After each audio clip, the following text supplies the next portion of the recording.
Ah, la France, la France, la France, la France. Ce pays généreux, voilà, où parfois tu ne fais rien et tu reçois de la thune. Là, on parle tout de même de plusieurs milliards et de 12 500 euros par habitant en 2023 de prestations sociales.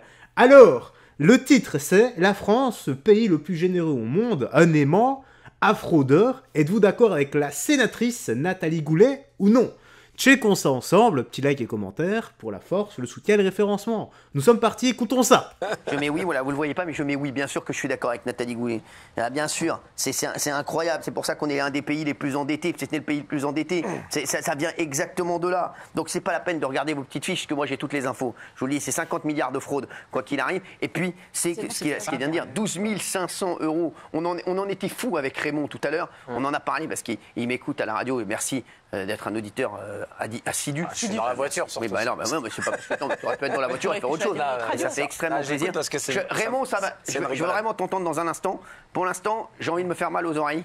Je vais entendre Gilles Verdez. Mais j'ai vraiment. Et après, je vais redescendre d'un étage ou deux. Alors d'abord, c'est l'honneur de la France, c'est 12 550 euros, c'est formidable. Je vais vous dire, déjà, je veux répondre déjà à votre premier truc, Gilles Verdez. C'est pas du tout l'honneur de la France, Gilles Verdez. C'est le désastre de la France. Et c'est ce qui est en train de tuer la France, Gilles Verdez. Je vous le dis, tant que ça s'arrêtera pas, je vous le dis, on va aller dans le mur. On ne peut plus se permettre aujourd'hui d'avoir 848 milliards. Hein 848 milliards. 850 milliards. Mais vous avez vu dans quel état on est aujourd'hui? On a plus de 3 000 milliards de dettes. Donc aujourd'hui, on ne peut plus se le permettre. Gilles Verdez, il faut que vous compreniez. Vous savez, un pays, c'est comme une entreprise. Oui. Parfois, quand ça marche très bien pour une entreprise, forcément, on peut se permettre de faire des choses. Quand on voit que l'entreprise marche moins bien. Thomas Guénolé, c'est pas la peine de faire comme ça. Les entreprises n'ont pas d'armée. Vous avez géré deux entreprises n'ont pas d'armée. Mais, mais regardez-moi son argument. Mais Thomas Guénolé, mais retournez en cours, Thomas Guénolé. Retournez en cours, Thomas Guénolé. On parle pas d'armée. On parle justement. Les entreprises comptent pas en actifs et passifs. Mais vous comprenez rien, Thomas Guénolé. Un pays se gère comme une entreprise. Justement. Mais Thomas Guénolé, vous savez tout mieux que tout le monde. Non, mais vous saviez mieux que tout le monde, vous habillerez pas comme Ralagaf dans le Big Deal. Merci. Mais quel rapport? Gilles Verdez. Bon, alors, deuxième chose. Derrière tout ça, qu'est-ce qu'il y a? Vous allez aller vers la fraude sociale. Derrière tout ça, Cyril. Regarde où t'es, regarde où je suis. Merci. Mais ça n'a rien à voir. Oui, bah si. Je suis content. Non, je parle à Guénolé, pas à vous. Ah, pardon. Je suis content d'être Il est insupportable. Ouais. Derrière tout ça, parle d'une armée. vous allez aller vers la fraude. C'est pas pareil. Et qui parle? Ça n'a rien à voir, c'est deux choses différentes. Thomas Guénolé, parlez à Benaïm, elle a envie de vous. Parlez à Benaïm, elle vous adore. Non, mais c'est parlez à Benaïm, elle vous adore. L'entreprise n'a pas de souveraineté sur un territoire, vous le savez en plus. Derrière tout ça, vous allez aller, et sans doute légitimement de votre point de vue, vers la fraude sociale, en disant que beaucoup de ces prestations répondent à des fraudes. Oui. Notamment, j'en suis sûr, vous allez parler de fraude à la carte vitale, Cyril. Ouais. Mais moi, j'ai rien dit. Bon, alors les fraudes à la carte vitale. Pourquoi vous vous adressez à moi? Alors à qui je m'adresse? À Guénolé. Ah, merci. Ou à Maître Divisio. Ouais. Les fraudes. Bah, personne veut à qui je peux parler, moi. Bon, à Valérie, voilà. Ouais. La seule qui m'écoute. Vous n'avez rien d'autre à foutre, c'est ça, non? Bon. Bon, Valérie, là, vous allez parler de fraude à la carte vitale. Je vous dis les yeux. On ne va pas parler que de ça, Gilbert. Non, mais notamment. C'est l'ensemble. Oui, mais d'accord, mais par exemple, on prend la carte vitale. Ça n'existe pas, les fraudes à la carte vitale. On dit les cartes vitales, il y a de la fraude. Il n'y en a pas. Moi, je connais des gens qui demandent de la carte vitale depuis des mois. Bisounours. Et la carte vitale, il y a des fraudes énormes. Mais Gilbert, taisez-vous. J'ai eu des ambulanciers. Mon père était médecin. Vous m'avez demandé de parler. Mais mon père était médecin, ils m'ont parlé. Mais les mecs, mais vous êtes fous quoi? Alors, mais Gilles Verdez, taisez-vous, vous dites des bêtises. En 2013, on évoquait 7 millions, entre 5 et 7 millions de fraudes à la carte vitale. C'est 2013.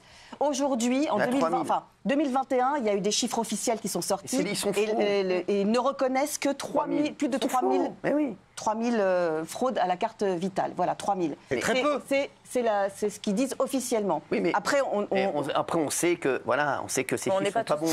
On sait très bien. Certains disent que ce n'est qu'une... Bien sûr, je parle au médecin. Moi, toute ma famille est dans le médical, Gilles Verdez. Je vous dis, il y a énormément de fraudes. Thomas Guénolé, on ne vous a pas donné la parole. Source mon médecin, non. Qu'est-ce qu'il y a? Source mon médecin pour dire qu'il a tort, non, ça marche pas. Source mon médecin, source mon père, et mon père est en merde, merci. Oui, Géraldine Maillet. Non, en fait... Et les gars, mais sérieux? Non, c'est pas possible, là. Là, honnêtement, là, c'est scénarisé. C'est pas possible de se faire traiter de la sorte et de quand même rester sur le plateau. Enfin, je sais pas. Là, quelqu'un de normal se lève et lui met une gifle éducative et lui dit « Maintenant, tu modères tes propos quand tu t'adresses à moi. » Mais bon, voilà, je l'imagine, hein. J'imagine sincèrement avec sa petite pancarte de cuck, là, le Thomas Guénolé, sa femme est en train de se faire prendre devant lui, et lui, il est là avec oui ou non pour cette position-là. Voilà, tout simplement. Ah ouais, les gars, la fausse patte, c'est comme ça. Oui, alors... Le Lagaffe des librairies, là, il commence à me gonfler. Mais je l'adore, cette veste. Qu'est-ce que vous avez contre cette veste? Gilles, imagine, tout d'un coup, t'es ruiné. Est-ce que si tu es ruiné, tu continues à dépenser ou est-ce que tu fais des économies pour t'en sortir? Déjà, concrètement, moi j'ai l'impression que quand même, concrètement, tu fais gaffe et tu vois là où tu peux faire des économies. Et effectivement, quand tu parles... Alors moi, excuse-moi, les sources, tu dis, ça compte pas les sources. Moi, quand je parle à tous les médecins autour de moi, des brancardiers, des gens qui travaillent aux urgences, il y a une gabegie et il y a une triche et il y a une fraude, c'est hallucinant. Et en fait, c'est presque institutionnalisé. C'est-à-dire qu'en fait, tout le monde se sert de tout le monde et personne n'ose le dire et le truc continue comme ça. Alors, il y a des faux arrêts de travail, des fraudes à l'identité, la falsification de documents authentiques, le trafic de médicaments. Ça n'arrête pas. Et oui, effectivement, je pense qu'il faut qu'on soit extrêmement rigoureux, qu'on commence à faire un audit précis et qu'on commence... Toi, ce qui se pose problème, c'est le côté social. Non, vraiment pas. Je te jure que non. Les gros fraudeurs sont pas ceux dont tu parles. Excusez-moi, Thomas. Elle parle à Gilles Verdez. Non, elle me parlait à moi, en fait. Non. Je parlais un peu aussi à Guénolé. Ce qu'il faut quand même dire, Géraldine, c'est que le préjudice financier à l'assurance maladie, c'est essentiellement les professionnels de santé à 70%. Ah non. Ça, c'est parce qu'on imagine tous que c'est les particuliers qui fraudent. Ah non. Non, c'est 10%. Pardon ? C'est 10%. C'est 10%. En fait, non, c'est 10%. Non. On arrête de taper sur le professionnel de santé comme fraudeur. Stop. On arrête. C'est des chiffres qui nous donnent. Non. On arrête de taper sur les médecins et je serai comme fraudeur. Merci. C'est 10%. Non, mais c'est Thomas Guénolé. C'est 10%. Insupportable. Pour le coup. Non, mais on a parlé La CNAM a sorti un rapport, c'est 10%. Non, mais il faut arrêter d'être hypocrite aussi. On a tous connu un médecin qui fraudait. C'est bon, merci. Lui, il fait des arrêts, lui, je le connais, tu veux son numéro. Merci, s'il vous plaît. On a la chance d'avoir Fabrice Divisio. Quand on a un ponte comme ça, quand on a un mec qui est là, on ne parle pas des mecs qui sont là. Fabrice Divisio, allez-y. Je veux pas qu'on tape sur les médecins. Mais tu veux qu'on tape sur des bambous? On ne tape pas sur les médecins. On ne tape pas sur les professionnels de santé comme... voilà. Ils sont responsables d'une partie de la fraude, c'est vrai. Mais je veux dire, cette partie est minoritaire. Et je refuse qu'on vienne dire qu'aujourd'hui, les professionnels de santé sont responsables de la fraude. J'ai fait une affaire où une carte vitale avait accouché 39 fois en un an. 39 fois en un an, voilà. Non, mais moi, j'ai par exemple, là, je suis sur le site de l'assurance maladie. Répartition du préjudice financier des fraudes détectées en 2023. Alors, le préjudice financier, c'est 466 millions d'euros, dont 70% professionnels de santé, 330 millions. C'est parce que assurés, 19,5 millions et établissements de santé. Alors, je vais vous dire très clairement, c'est parce que, en fait, derrière ces mots, on y met des réalités complètement distinctes. Mais en réalité, la notion de fraude en tant que telle, avec élément intentionnel du professionnel de santé qui vraiment pique dans la caisse, pour faire simple, c'est 10%. Là, la caisse a gonflé des chiffres avec des erreurs, avec tout ce que vous voulez. Mais c'est pas de la fraude. J'y suis confronté tous les jours à cette problématique. Je suis d'accord avec Fabrice Divisio. Il y a un téléspectateur qui nous dit Thomas Guénolé et Gilles Verdez seraient à la tête des finances de notre pays. On n'aurait même plus d'électricité en France et on boufferait des cailloux. Merci. Oui, j'aimerais avoir Raymond là-dessus parce que Raymond. Moi, c'est pas la fraude. Exactement, on ne parle pas de la fraude en fait. La fraude, ça existe. Exactement, moi, la fraude, je la laisse de côté. Ce qui m'a plus choqué là-dedans, c'est d'apprendre 800 milliards. Et d'apprendre que ça représentait par coût d'habitant 12 500 euros.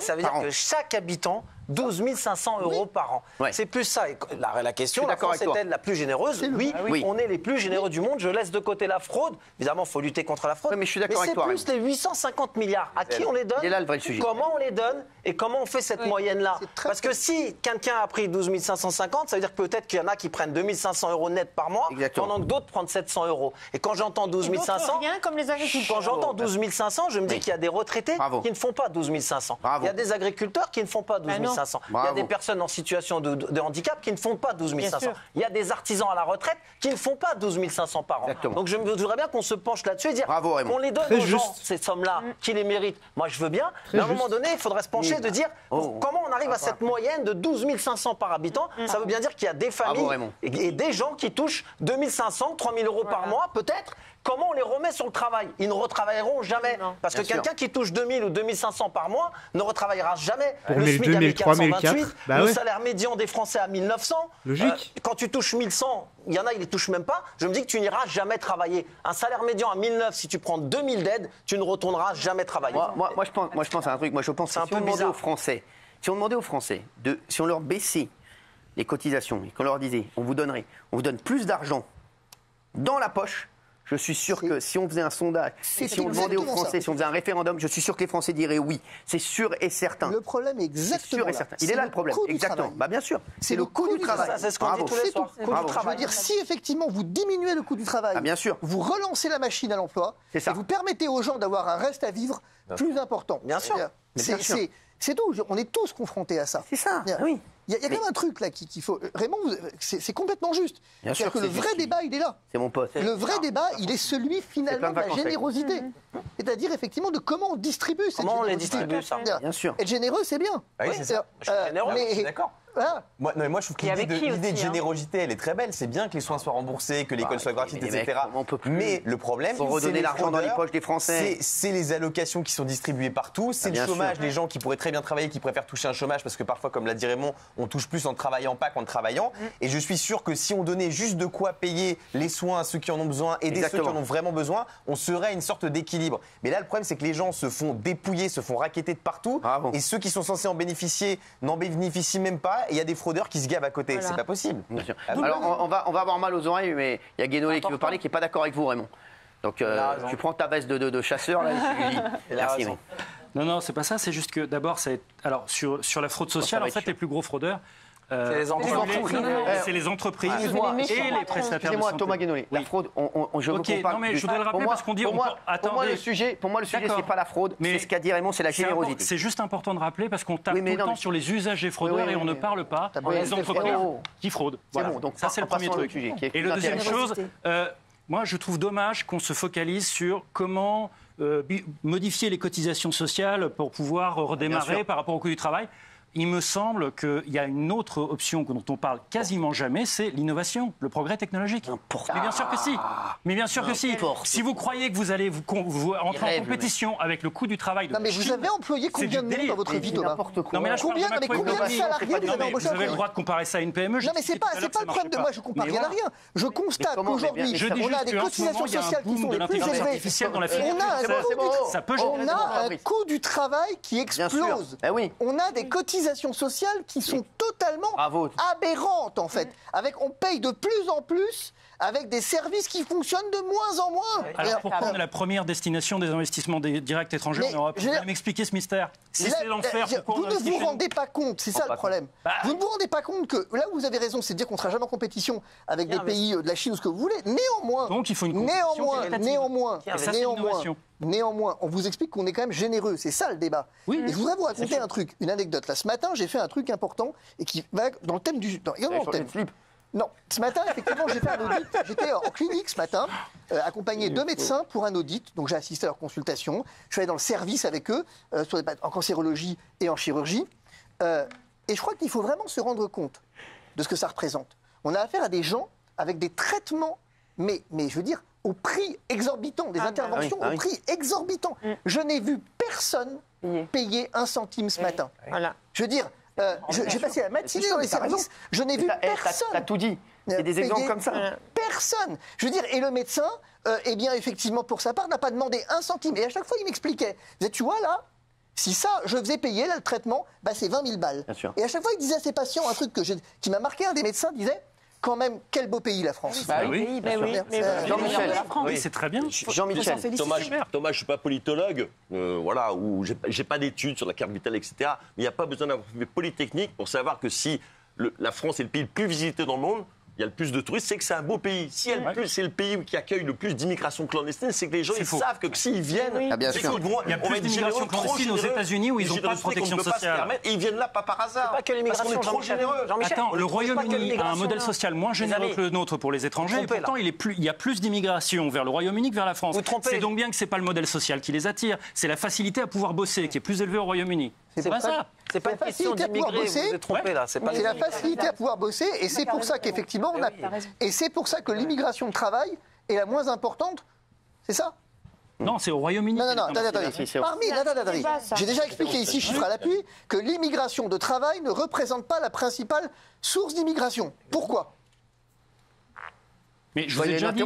Non, mais... Que j'avais pas... Je viens de vous expliquer. Je viens de vous expliquer les cas flux migratoires dans des pays qui sont de richesse comparable. Les mecs, là, on est au club de philo, j'en peux plus. Les 800 milliards, c'est pas la migration. Laissons parler le chasseur canadien, là. Les 800 milliards, ce qu'on explique là. Allez, vas-y, Vous êtes parti sur un débat d'immigration. C'est pas l'immigration, les 800 milliards. C'est comment on distribue 800 milliards à des gens avec les aides, avec tout ce qui entoure, APL, allocation familiale. Comment on décrit tout ça et comment on continue à dire aux gens... S'il vous plaît, merci. 92%, merci. C'est pas si énorme. 92% des téléspectateurs, merci à vous. Mais qu'est-ce que je vous aime. Quand je dis que voilà, les gens voient tout, c'est incroyable, la lucidité des Français. Merci à vous, en tout cas. 92%, voilà, qui sont d'accord avec Nathalie Goulet, on le sait. Il faut arrêter de se mettre des œillères. Merci. Dans un instant, j'espère que je n'aurai pas d'œillères pour voir Biglaoui, car c'est un plaisir. Merci. Il sera avec... Bon, voilà. Tu me laisses tes impressions dans l'espace commentaire. Trop généreux ou pas. Mais où sont passées toute la thune? Où est passée toute cette thune? On veut savoir. La paix sur toi, promets-toi de toi des gens que tu aimes et que Dieu te bénisse. Bye bye et fais très attention à toi.